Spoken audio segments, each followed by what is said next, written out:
యుద్ధంతో మళ్ళీ లాక్డౌన్ భయాలు మొదలయ్యాయి జనాల్లో. ఈ లాక్డౌన్ పెడతారంటూ దేశవ్యాప్తంగా విస్తృతమైన చర్చ. మళ్ళీ లాక్డౌన్ పెడతారేమన్న భయంతో సోషల్ మీడియాలో ఒక రకమైనటువంటి ప్రచారం జరుగుతుంది. పెట్రోల్ గ్యాస్ కొరత తప్పదనే ఆందోళన, అదే జరిగితే లాక్డౌన్ పెడతారనే టాక్, ఇదంతా కూడా సోషల్ మీడియాలో విస్తృతంగా చర్చోపచర్చలుగా జరుగుతుంది. దానికి తగ్గట్టుగా ఈ బంకుల దగ్గర రద్దీ, అది తగ్గాలంటే ఐటీ కంపెనీలకు వర్క్ ఫ్రమ్ హోమ్ ఇవ్వాలని ఇదొక చర్చ. ఆల్ పార్టీ మీటింగ్ కూడా కేంద్రం పెట్టింది. వెస్ట్ ఏషియా వార్లపై ఎస్కలేషన్స్ ఏవైతే ఉన్నాయో దాని గురించి డిస్కస్ చేశారు. ఈ నేపథ్యంలో లాక్డౌన్ పెడతారంటూ విస్తృతంగా చర్చ జరుగుతుంది. ఈ లాక్డౌన్ ప్రచారాన్ని అయితే కేంద్రం ఖండిస్తోంది. సంక్షోభాన్ని ఎదుర్కోవడానికి సిద్ధంగా ఉండాలి, పరిష్కారం కోసం మేము ప్రయత్నిస్తున్నామంటూ మోదీ అన్నారు. పొదుపు సూచన చేస్తున్నారు IEA. ఈ నేపథ్యంలో లాక్డౌన్ తప్పదనే చర్చ సోషల్ మీడియాలో విస్తృతంగా జరుగుతుంది.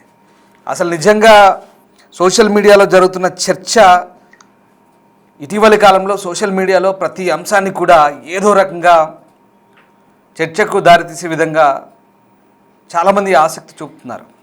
వాస్తవ పరిస్థితులకి సోషల్ మీడియా అనే ఒక వేదిక ఏదైతే ఉందో దాంట్లో జరిగే చర్చలకి ఏమాత్రం సంబంధం ఉండదు. అసలు మోదీ ఏమన్నారు పార్లమెంట్లో? ఇరాన్తో అమెరికా ఇజ్రాయెల్ యుద్ధం, పశ్చిమాసియాలో ఏవైతే ఉద్రిక్తతలు ఉన్నాయో దాని గురించి పార్లమెంట్లో ఆయన ప్రసంగించారు. ఆ టైంలో ఆయన ఏమన్నారంటే, పరిస్థితులు కొంచెం క్లిష్టంగా ఉన్నాయి, కానీ ప్రజలకు సహాయం చేసేందుకు ప్రభుత్వం ముమ్మరంగా పనిచేస్తుంది, ఏం టెన్షన్ పడాల్సిన అవసరం లేదంటూ మోదీ అన్నారు పార్లమెంట్లో. సో అది పరిస్థితి. ఆయన పార్లమెంట్లో చెప్పిన అంశాలు, అంతకుముందు అందరితో మీటింగ్లో వెస్ట్ ఏషియా వార్ గురించి అన్ని శాఖల అధికారులతో, మంత్రులతో ఆయన సమావేశం జరిపి ప్రస్తుతం ఉన్న పరిస్థితుల గురించి ఆయన డిస్కస్ చేశారు. ఇదంతా అందరికీ తెలిసింది. ఎందుకంటే ప్రధానంగా గల్ఫ్ దేశాల గురించి మనం ముడి చమురు, అలాగే LNG, LPG ఎక్కువ సంఖ్యలో భారీ మొత్తంలో మనమే దిగుమతి చేసుకుంటాం. భారీగా ముఖ్యంగా UAE నుంచి, సౌదీ నుంచి కానీ, ఖతర్ నుంచి కానీ ఇట్లాంటి దేశాల నుంచి ఎక్కువగా మనం దిగుమతి చేసుకుంటాం. కాబట్టి ఈ హర్ముజ్ జలసంధి ఏదైతే ఉందో దాని నుంచి ప్రధానంగా ఈ రవాణా ఉంటుంది, చమురు రవాణా. ఆ చమురు రవాణా ఎప్పుడైతే ఆటంకాలు కలుగుతున్నాయో అప్పటి నుంచి ఇదిగో ఇలాంటి చర్చలు స్టార్ట్ అయ్యాయి. వాస్తవానికి ఇరాన్ ఎక్కడ భారతదేశ జెండాలున్న నౌకలను కానీ ఆపలేదు, లేదా భారతదేశ నౌకల్ని బెదిరించలేదు కూడా. పైపెచ్చు భారత్ తర్వాత దక్షిణాసియా దేశాలు ఇంకెవైనా సరే, ఒక అమెరికా ఇజ్రాయెల్ మినహా ఏ దేశాలైనా సరే అవి మినహా అందరికీ హర్ముజ్ జలసంధి ఓపెన్ ఉంటుందంటూ వాళ్ళు ఓపెన్ స్టేట్మెంట్ ఇచ్చారు. అసలు పరిస్థితి ఇక ఈ పెట్రోల్ బంకుల దగ్గర రద్దీ అంటారా, ఇదంతా ప్యానిక్. జనాలు నిజంగా అసలు అంతా విద్యార్థికులే, చదువుకున్న వాళ్ళే, కానీ ఎందుకు కొన్ని సందర్భాల్లో ఆందోళనకు గురవుతారో అర్థం కాని పరిస్థితి. మీకు చెప్పడం ఈజీ, కానీ ఉన్న పరిస్థితులు అలాగే ఉన్నాయి, మీరు బాగానే మాట్లాడతారని కూడా మీరు అంటుండొచ్చు. అఫ్కోర్స్ ఇక్కడ ఇదంతా కూడా ఒక తాత్కాలికమైనటువంటి కొరతను సృష్టించే కొంతమంది చేసే పని. వాస్తవానికి సివిల్ సప్లై కమిషన్ నుంచి మనకు వస్తుంది ఏంటంటే, అలాగే తెలంగాణ పెట్రోలియం ఉత్పత్తుల సంఘం ఏదైతే చెప్తుందో, ఆ డీలర్స్ అసోసియేషన్ ఎవరైతే చెప్తున్నారో, ఈ రంజాన్, ఉగాది 2 రోజులు సెలవులు వచ్చే, దాంతో ఆ 2 రోజులు కూడా బంద్ ఉంది ఆ డిపోలన్నీ కూడా. దాని నుంచి రావాల్సిన 1,00,000 లీటర్లు కూడా కొంత బంద్ వల్ల దాన్ని తాత్కాలికంగా అది రవాణా కాలేదు.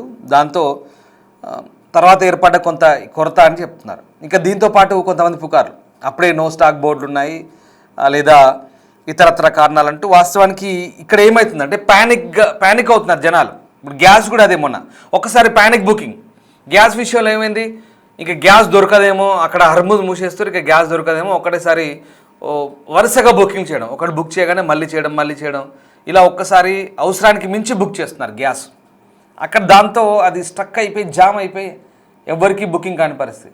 ఇంకా పెట్రోల్ కూడా అంతే, ఏదో నో స్టాక్ బోర్డు రాగానే పెట్రోల్ దొరకదేమో అని ఫుల్ ట్యాంక్ చేయించుకుంటారు పోయి, అవసరం లేకున్నా ఫుల్ ట్యాంకులు చేయించుకుంటున్నారు.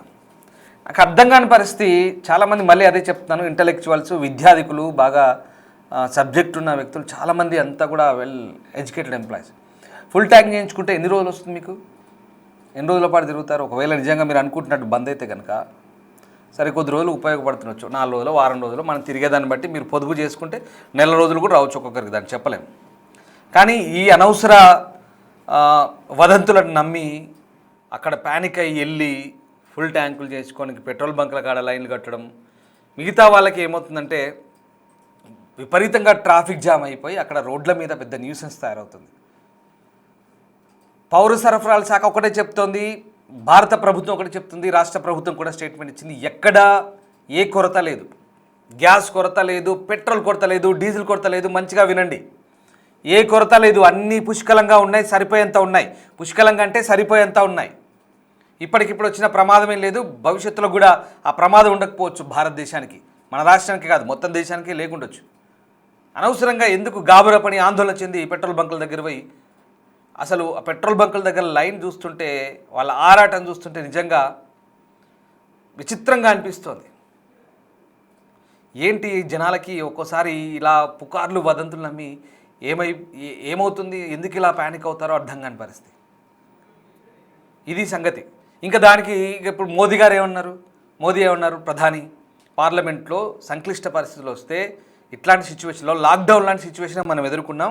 ఒకవేళ మళ్ళీ పరిస్థితులు కొంచెం ఏమన్నా కష్టంగా మారితే ఆ పరిస్థితులను మేము చక్కదిద్దే ప్రయత్నం చేస్తాం, మీరు సహకరించండి అన్నాడు. సిద్ధంగా ఉండమన్నాడు. ఇక మోదీ చెప్పాడు మళ్ళీ లాక్డౌన్ వస్తుంది, కానీ టామ్ సోషల్ మీడియాలో ఇదే చర్చ. కొంతమంది ఏం చేస్తారంటే సోషల్ మీడియాలో కూర్చొని ఏవేవి రాగానే వాటిని కట్ చేసి కట్ పేస్ట్, దానికి వక్ర భాష్యాలు చెప్తూ రకరకాలుగా వాళ్ళ అభిప్రాయాలను రుద్దుతూ జోడిస్తూ, ఇదిగో ఈ పెట్రోల్ బంకులు ఇక్కడ ఇదవుతుంది, అక్కడ గ్యాస్ దొరుకుతలేదు, ఇక్కడ ఇదవుతలేదు. ఉన్న పరిస్థితులు వాస్తవమే, కానీ నిజంగా ఎవరికి దొరికేంత లేదు. అట్లాగని నేను కొరత లేదని చెప్పట్లేదు. ఒకప్పుడు ఉన్నంత ఈజీగా ఇప్పుడు సరఫరా లేదు. కానీ అలాగని అవసరం లేకున్నా ఒకటికి 4-5 సిలిండర్లు బుక్ చేయడం, లీటర్ 2 లీటర్లు పోసుకునే కాడ ఫుల్ ట్యాంకులు చేసుకోవడం, లేదా ఎక్స్ట్రా పట్టుకొచ్చుకోవడం, దాంతో ఏమవుతుంది, స్టాక్ అయిపోతుంది. నో స్టాక్ అని పెడతారు. ఆబ్వియస్లీ దాంట్లో తప్పే ఉంది. సికింద్రాబాద్ నుంచి మొదలు కొడితే పంజాగుట్ట దాకా లేదా కొండాపూర్ దాకా అదే పరిస్థితి. నో స్టాక్ బోర్డులు ఉంటాయి. అందరు కలిపి ఒకటిసారి లీటర్లు ట్యాంకులు నింపుకుంటే అక్కడ స్టాక్ అయిపోతుంది. మళ్ళీ స్టాక్ వచ్చేదాకా నో స్టాక్ పెడతారు. అది దాంట్లో విచిత్రమేం లేదు. దానికి ఇదైపోయి ఊరికే రోడ్ల మీద ట్రాఫిక్ జామ్ చేస్తూ ఇలాంటి వదంతులు. ఈ లాక్డౌన్ కూడా అలాంటిదే. లాక్డౌన్ వదంతులు కూడా సరిగ్గా ఇలాంటివే. గుర్తుపెట్టుకోండి, ఎక్కడ ఎవరు ప్యానిక్ అవ్వాల్సిన అవసరం లేదు. లాక్డౌన్ రాదు, దీనికి మించి ప్రభుత్వం ఏదైనా ఉంటే స్పష్టంగా చెప్తుంది. అట్లాంటివి ఏం లేవు. అంటే ఇక్కడ ఈ ఏవైతే ఎస్కలేషన్స్ ఉన్నాయో, ఉద్రిక్తతలు ఉన్నాయో, ఇది ప్రపంచ ఆర్థిక వ్యవస్థతో పాటు ప్రజల జీవితాలపై కూడా ప్రతికూల ప్రభావాన్ని చూపిస్తోంది. నిజమే, భారత ప్రభుత్వం కూడా అన్నిటికీ సిద్ధంగా ఉందంటూ ప్రధాని చెప్తున్నారు. అంతర్జాతీయ పరిస్థితులు, భారత సన్నద్ధతపై కూడా మొన్న సోమవారం నాడు మధ్యాహ్నం పార్లమెంట్లో ప్రధాని కీలకంగా ప్రసంగించారు. పశ్చిమాసియాలో మారుతున్న యుద్ధ పరిస్థితుల గురించి, భారత పౌరులను, ఆర్థిక వ్యవస్థను రక్షించేందుకు cabinet on security CCS meeting కూడా పెట్టారు. యుద్ధం వల్ల తలెత్తే సవాళ్ళను ఎదుర్కోవడానికి మంత్రులు, సెక్రటరీలతో కూడిన ఒక ప్రత్యేక బృందాన్ని ఏర్పాటు చేశారు. ఎమర్జెన్సీ మీటింగ్ పెట్టారు, కీలక ఆదేశాలు ఇచ్చారు. అన్నిటిపై సిద్ధంగా ఉండాలి, అన్నిటికీ సన్నద్ధంగా ఉండాలంటూ సూచించే పరిస్థితి మనం చూసాం.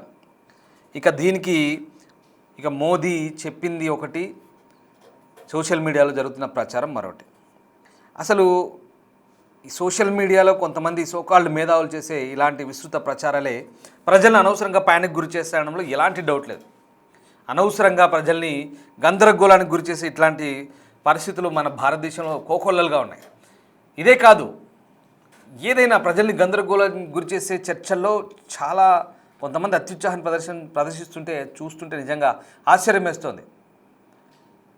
దాంట్లో విద్యావంతులు కూడా దాని ప్రభావానికి లోనే గందరగోళానికి గురవుతుంటారు. సరే, మాట్లాడదాం. మా ప్రతినిధి శివ ఉన్నారు, ఢిల్లీ నుంచి జాయిన్ అవుతున్నారు. ఈయన జాతీయ వ్యవహారాలు చూస్తుంటారు, ఢిల్లీ అఫైర్స్, అలాగే సౌత్ బ్లాక్లో, నార్త్ బ్లాక్లో ఏం జరుగుతుంది, ఎట్లాంటి మీటింగులు జరుగుతున్నాయి అన్నీ దాదాపుగా మానిటర్ చేస్తుంటారు. శివ ఏంటి లాక్డౌన్ అంటూ రకరకాల వదంతులు వస్తున్నాయి. పెట్రోల్ అవుట్ ఆఫ్ స్టాక్ ఉండడంతో ఏదో జరుగుతుందని, తర్వాత ఈ పెట్రోల్ ఖర్చులు తగ్గించుకోనికి సాఫ్ట్వేర్లకి వర్క్ ఫ్రమ్ డ్యూటీ ఇవ్వాలని ఒక డిమాండ్ వస్తుందని, ఇవన్నీ కూడా ఏం జరుగుతుంది? రామ్, గత 26 రోజులుగా పశ్చిమాసియా దేశాల యుద్ధం కొనసాగుతుంది. ఏ ఒక్క దేశం కూడా వెనకడుగు వేయడం లేదు, వెనక్కి తగ్గడం లేదు. అమెరికా, ఇజ్రాయెల్ దాడులు చేస్తుంది, దానికి ప్రత్యాలుగా ఇరాన్ కూడా దాడులు చేస్తుంది. అయితే ఈ యుద్ధం కొనసాగుతున్న వేళ సోషల్ మీడియాలో కొంత అవాకులు క్రియేట్ చేసే విధంగా కొంతమంది ప్రయత్నాలు చేస్తున్నారు. దానిలో భాగంగా ఇరాన్ యుద్ధంతో మళ్ళీ లాక్డౌన్ భయాలు మొదలయ్యాయి అనేది కొంత ఆల్రెడీ క్రియేట్ చేస్తూ ఉన్నారు. అంటే అపోహలు, అందరిలో కొంత భయాన్ని క్రియేట్ చేసే విధంగా కూడా సోషల్ మీడియా వేదికగా కొంత ప్రచారం జరుగుతోంది. అయితే లాక్డౌన్ పైన దేశవ్యాప్తంగా విస్తృతంగా చర్చ జరుగుతోంది. మళ్ళీ లాక్డౌన్ పెడతారేమోనన్న భయం అనేది ప్రజల్లో నెలకొంది. పెట్రోల్, గ్యాస్ కొరత తప్పదనే ఆందోళన కూడా ప్రధానంగా ప్రజల్లో కనిపిస్తుంది. అదే జరిగితే కనుక లాక్డౌన్ పెడతారనే టాక్ సోషల్ మీడియాలో విస్తృతంగా జరుగుతోంది, ప్రచారం జరుగుతుంది. దానికి సంబంధించి కామెంట్స్ కూడా పెరిగిపోతూ ఉన్నాయి. అంటే బంకుల దగ్గర రద్దీ తగ్గాలంటే ఐటీ కంపెనీలకు వర్క్ ఫ్రం హోమ్ ఇవ్వాలని సోషల్ మీడియాలో చర్చ జరుగుతుంది. ఇది కావాలని కొంతమంది దురుద్దేశంతోనే ఈ విధంగా చేస్తున్నారని కొంతమంది నెటిజన్లు అయితే కొట్టిపారేస్తున్నారు.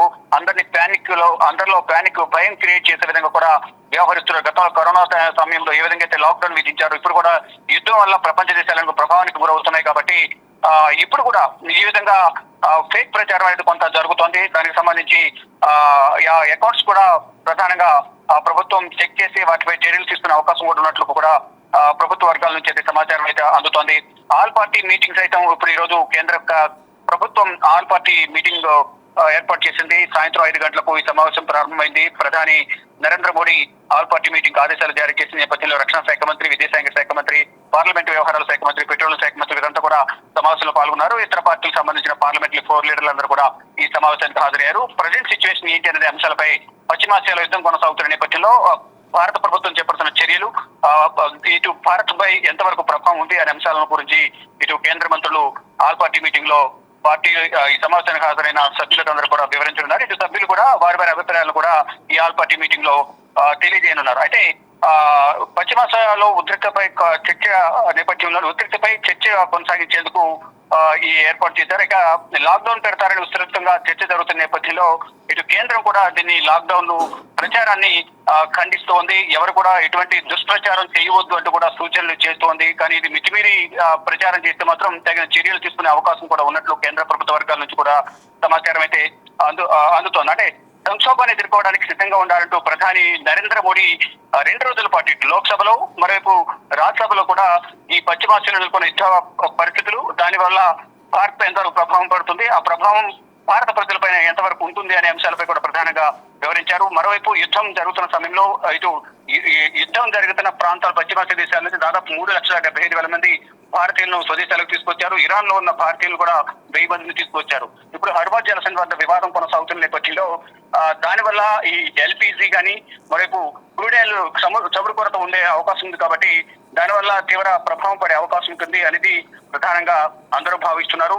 కానీ ప్రభుత్వం ఎప్పటికప్పుడు సమీక్ష సమావేశం నిర్వహిస్తోంది. పెట్రోల్ శాఖ ఆధ్వర్యంలో సమీక్ష నిర్వహించి ప్రతిరోజు సాయంత్రం 4 గంటలకు ఈ పెట్రోల్ శాఖ కార్యదర్శులు రోజు కొరత ఎక్కడ ఏర్పడుతుంది, ఇటు ఎల్పీజీ సంబంధించి ఏమన్నా బ్లాక్ మార్కెట్ కు తరలిస్తున్నారా, అటువంటి వారిపై ఎటువంటి చర్యలు తీసుకున్నామనే అంశాలపై కూడా ఎప్పటికప్పుడు వివరిస్తూ ఉన్నారు. Media centre, national media centre లో ఇటు కేంద్ర వాణిజ్య పెట్రోల్ శాఖకు సంబంధించిన అధికారులందరూ కూడా దానికి సంబంధించిన సమావేశాల్లో వివరాలు వెల్లడిస్తూ ఉన్నారు. అయితే అని ఇప్పుడు ఈ సంక్షోభం అనేది లాక్డౌన్ వైపు దారి తీస్తుంది అనేది ప్రచారం జరుగుతున్న నేపథ్యంలో కేంద్ర ప్రభుత్వం దాన్ని ఖండిస్తుంది. మరోవైపు ఎక్కడైతే నో స్టాక్ బోర్డులు పెడుతున్నారో కొన్ని ప్రాంతాల్లో పెట్రోల్ బంకులు కూడా క్లోజ్ చేస్తూ ఉంటున్న నేపథ్యంలో ఎవరు కూడా పెట్రోల్ బంకులు క్లోజ్ చేయొద్దు, మూసివేయొద్దు అంటూ కూడా చెప్తూ ఉన్నారు. ఇటు తెలంగాణ ప్రభుత్వం కూడా, తెలంగాణ మంత్రి civil supplies minister Uttam Kumar Reddy కూడా ఈ రోజు ఒక ప్రకటన చేశారు. ఎవరు కూడా పెట్రోల్ బంకులు క్లోజ్ చేయొద్దు, ప్లస్ ఎవరికి బాటిల్స్ లో పెట్రోల్ అనేది ఇవ్వద్దు అనేది కూడా ఆదేశాలు జారీ చేశారు. అంటే మొత్తంగా అన్ని కారణాలు కూడా చూపించి సోషల్ మీడియాలో ప్రచారం చేస్తూ ఉన్నారు. లాక్డౌన్ విధించే అవకాశం ఉంటుంది, దీని ద్వారా ఆ ప్రజలంతా కూడా తీవ్ర ఇబ్బందులు ఎదుర్కొంటారని ప్రచారం జరుగుతున్న నేపథ్యంలో అదంతా కూడా దుష్ప్రచారం, అపోహలు క్రియేట్ చేసేందుకు కొంతమంది కావాలని ఇటువంటి ప్రచారం నిర్వహిస్తున్నారు. దీనికి ఖండిస్తున్నామంటూ కూడా కేంద్ర ప్రభుత్వం చెబుతోంది. రాష్ట్ర ప్రభుత్వాలు కూడా అటువంటి ప్రచారాన్ని తిప్పుకొట్టాలి. ఎవరైనా మితిమీరి ప్రచారం చేస్తే తగిన చర్యలు తీసుకోవాలనేది రాష్ట్రాలకు కూడా కేంద్ర ప్రభుత్వం ఆదేశాలు ఇచ్చినట్టు కూడా తెలుస్తోంది. Right, yes, thank you Shiva. So ఇది పరిస్థితి. వాస్తవానికి ప్రధాని మోదీ పార్లమెంటు ప్రసంగంలో ఏం చెప్పారంటే కరోనా నాటి పరిస్థితులను గుర్తు చేశారు. అప్పుడు ఎలాగైతే జనజీవనం స్తంభించిపోయిందో, రవాణా స్తంభించిపోయిందో, ఇప్పుడు కూడా అలాగే రవాణా స్తంభించిపోతుంది. పశ్చిమాసియాలో యుద్ధం జరుగుతుంది. జలమార్గంలో రావాల్సిన నిత్యావసర వస్తువులు కావచ్చు, పెట్రోల్, డీజిల్ కావచ్చు, స్తంభించిపోయిన పరిస్థితి. కొంచెం జాగ్రత్తగా ఉండి స్వయం సమృద్ధి ముఖ్యం అన్నాడు. అంటే జాగ్రత్తగా ఖర్చు పెట్టుకోండి, పొదుపు చేసుకోండి, ఏదైనా అడ్డగోలుతనం అక్కరరాదు, మంచిది కాదు అని చెప్పారు. అంతే తప్పించి అప్పుడు హెల్త్ ఎమర్జెన్సీ, మెడికల్ ఎమర్జెన్సీ, అప్పుడున్న పరిస్థితులు వేరు. ఆ కాలాన్ని గుర్తు చేశారు అంతే. స్వయం సమృద్ధిగా ఉండమన్నారు, జాగ్రత్తలు చెప్పారు. దీన్ని తప్పుగా అర్థం చేసుకొని కొంతమంది ఉద్దేశపూర్వకంగా కొంతమంది వక్ర భాష్యాలు చెప్తున్నారు సోషల్ మీడియాలో. ఇవి నిపుణులు అంటున్న మాటలు. అసలు జనాల్ని ఇళ్లల్లో కూర్చోబెట్టి జనజీవనాన్ని స్తంభింపజేసి ఇళ్లల్లో డోర్లు పెట్టుకొని లాక్డౌన్ చేసేంత పరిస్థితులు ఉందా? మీరే చెప్పండి, ఒకసారి కామెంట్ చేయండి. ఇప్పుడున్న పరిస్థితిలో ఉందా అలాంటి పరిస్థితి? ఈ అనవసర చర్చలు ఎందుకు జరుగుతున్నాయో అర్థం కాదు. నిజంగా అంతలా జనజీవనం స్తంభించే పరిస్థితులు ఉన్నాయా? కోర్స్ ఇంధన ధరలు పెరుగుతాయి, ప్రధాని అదే చెప్తున్నారు, జాగ్రత్తగా ఉండండి. నిత్యావసర ధరలు కూడా పెరగవచ్చు, ఎందుకంటే జల రవాణా మార్గం సముద్రం నుంచి రావాల్సిన కొన్ని వస్తువులు కూడా ధరలు పెరుగుతాయి. పొదుపు పాటించండి, అడ్డగోలుగా ఖర్చు చేసుకోకుండా ఇవన్నీ దృష్టిలో పెట్టుకొని పొదుపు పాటించండి. ఇక మరీ అంతలా పరిస్థితులు చేదాడి తీవ్రతరమైతే ఇంధనం కొరత వస్తే అందరూ అనుకుంటున్నట్టుగా ఉద్యోగాలకు అడ్డగోలుగా అంటే కార్లు బండ్లు వేసుకొని అన్ని రకాల ప్రజా రవాణా వ్యవస్థ ఉన్న కొంతమంది, అంటే చాలామంది నేను అంటే ఈ మాట తప్పుగా అర్థం చేసుకోవచ్చు, కానీ తప్పని పరిస్థితుల్లో చెప్తున్నాను. ఒక్కసారి వర్షం పడితే ఆ ట్రాఫిక్ జామ్ పరిస్థితి కనబడుతుంది. వందల కార్లు, వేల కార్లు. ప్రభుత్వం అందుకే ఢిల్లీలో చాలా నిబంధనలు అమలు చేస్తారు. మనకి ఇక్కడ అలాంటి నిబంధనలు నియంత్రణ లేదు. వచ్చేస్తారు రోడ్ల మీదకి వేసుకొని, కార్లు అవి వేసుకొని. వేరే ఇతర మార్గాలన్నా కూడా సొంతంగా అంటే రావద్దని చెప్పడానికి మీరెవరని కూడా అనొచ్చు. అలా కాదు. బట్ ఇప్పుడున్న పరిస్థితుల్లో ఇదే ప్రభుత్వం చెప్తుంది కదా, అదే పొదుపు పాటించండి, మా కారు మారిష్టం మీరెవరు చెప్పడానికి అని కూడా అనుకుంటవచ్చు. కానీ ఇప్పుడున్న పరిస్థితుల్లో ఇదిగో ఇలాంటి జాగ్రత్తలే, ఇలాంటి పొదుపు చర్యలే పాటించమని చెప్తున్నారు. సో ఇది కాబట్టి ఒకవేళ అలాంటి పరిస్థితులు వస్తే, అంత తీవ్రంగా ఉంటే, ఆ పెట్రోల్ కొరత గిట్లా వస్తే కనుక అప్పుడు వర్క్ ఫ్రమ్ హోమ్ ఇచ్చే ఆలోచనలు ఆ సంస్థలు చేస్తుండొచ్చు, వీళ్ళు డిమాండ్ చేసినట్టుగా ఒకవేళ అది జరుగుతుండొచ్చు. అంతే తప్పించి జనజీవనాన్ని స్తంభింపజేసి డోర్లు వేసుకొని ఇంట్లో కూర్చొని లాక్డౌన్ అంటూ ఇప్పుడు అనౌన్స్ చేసే పరిస్థితి లేదు. ఇదంతా తప్పుడు ప్రచారంగా నిపుణులు కొట్టి పారేస్తున్నారు. అంతకుమించి మెడికల్ ఎమర్జెన్సీ అసలే లేదు. మెడికల్ ఎమర్జెన్సీ ఉండి ప్రపంచాన్ని అంతా స్తంభింపజేసింది ఆ మహమ్మారి కోవిడ్, కరోనా. ఆ పరిస్థితులను గుర్తు చేశారు ప్రధాని పార్లమెంట్లో. స్వయం సమృద్ధి అంటే ఏంటి ఒకసారి ఆలోచించండి. అలా ఉండండి, జాగ్రత్తగా ఉండమని చెప్తున్నారు. ఇదిగో ఇది. సో ఇక్కడెక్కడ ఇంధన కొరత, ఎల్పిజి కానీ పెట్రోల్ డీజిల్ కానీ ప్రస్తుతానికి ఉన్న బాధ ఏం లేదు, ఇబ్బంది లేదు. ఇక రష్యా నుంచి చైనా పోవాల్సినవి మనకే వస్తున్నాయి, ఇరాన్ నుంచి రావాల్సినవి మనకే వస్తున్నాయి. ఎక్కడ ఏం లేదు. తాత్కాలికంగా ఇది ధరల పెరుగుదల కొరత ఉంటుంది డెఫినెట్గా. అక్కడ అంత యుద్ధం జరుగుతున్నా ఆ మాత్రం ఉండదా? ఇంకా నయం, దక్షిణాసియాలో, మధ్య ఆసియాలో, సెంట్రల్ ఆసియాలో అన్ని దేశాల కంటే మనం నయం, 100% నయం. పాకిస్తాన్ కంప్లీట్గా షట్ డౌన్ అవుతుంది. ఫిలిప్పైన్స్ అంతా కూడా ఎమర్జెన్సీ విధించారు. ఇండోనేషియాలో అదే పరిస్థితి, బంగ్లాదేశ్లో అదే పరిస్థితి. ఒక చైనా మినహా మిగిలిన దక్షిణాసియా దేశాలన్నీ కొరతను ఎదుర్కొంటున్నాయి, ఇబ్బందులు పడుతున్నాయి. కానీ భారతదేశానికి ఉన్న ముందు చూపుతో మనం అన్ని రకాలుగా మనకు కావాల్సిన నిల్వలు పెట్టుకున్నాం. మన దౌత్యము, మన విదేశాంగ విధానము, ప్రపంచ దేశాల్లో మనకున్న పట్టు, మనకున్న గౌరవం ఎక్కడ భారత్ను ఇబ్బందుల పాలు చేసే పరిస్థితిలో ఇప్పటి లేదు. ఇది దీని వెనుక అన్న అసలు కథ. మీరేమనుకుంటున్నారు? ఒక్కసారి నేను చెప్పిన అంశాల వారీగా లాక్డౌన్ వచ్చే అంశంపై జరుగుతున్న పుకార్ల గురించి ఏమనుకుంటున్నారు? కామెంట్ చేయండి. థాంక్యూ.